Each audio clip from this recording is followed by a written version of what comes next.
We haven't reduced spending in a long time in the way that we should. We haven't done it really since Ronald Reagan. We need to reduce spending, not just for the exercise of reducing spending, but that's how you make government more effective. That's how you make government more efficient. That's how you make government really able to produce the things and get the things done that it has to get done. And then we have to reduce taxes.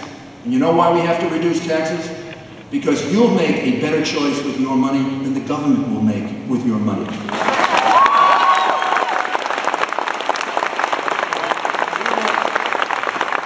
We will talk at great length over the next month, 2 months, 3 months, 4 months, 5 months, 10 months. This campaign's going to go on endlessly. We're going to talk for a long time about the ways we intend to reduce taxes and simplify taxes. And let me just give you two specifics. We've got to keep the capital gains tax low so people will invest, so we can be a growth economy. And we should give the death sentence to the death tax. Amen, brother.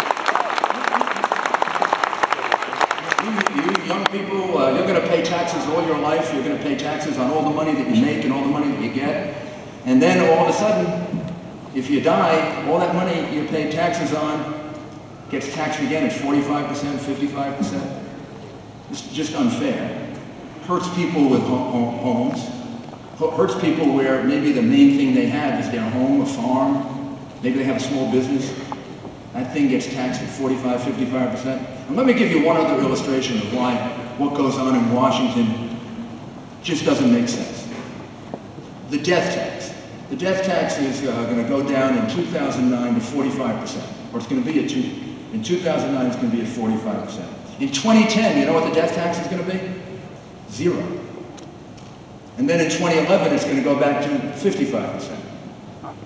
I do not recommend being on a respirator in 2010. Only Washington, and only the politicians in Washington, could figure out how in 1 year to create a financial incentive to die. This is why we've got to change Washington.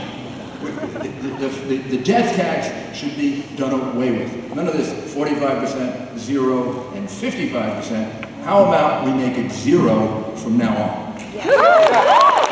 Yeah. We need to get to energy independence. We've needed to get to energy independence for a long, long time.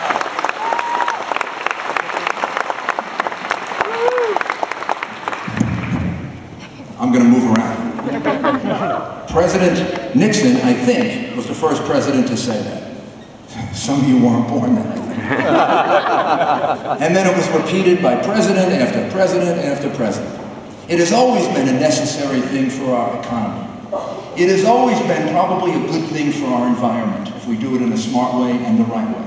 It is now a necessity for our national security, and we just have to get it done. And we have to get it done.